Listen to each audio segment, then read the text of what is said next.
I do believe that our young people are using technology to find their tribes, but that their tribes are more globally defined than ours were growing up. So if you're an LGBTQ kid in Dallas, you may not find other people who understand where you're coming from in your immediate physical community or even your family, Right. but online you absolutely can. So that kind of reaching for belonging and community and diversity, I think, is something that's a little bit of a hallmark of Gen Z and Gen Alpha and whatever we call the one that's after that.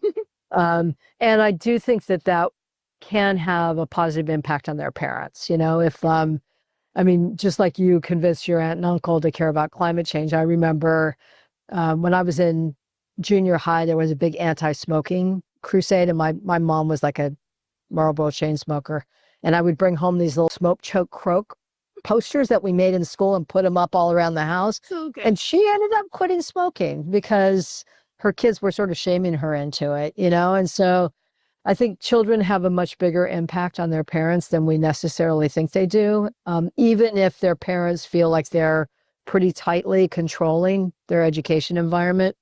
Kids are sponges, and they find stuff all over the place. They find stuff in the library that their parents never intended them to know. It's so true. And I think that bond of love is so powerful because ultimately, if some person on the street says, stop smoking, you might be really annoyed and never talk to that person again.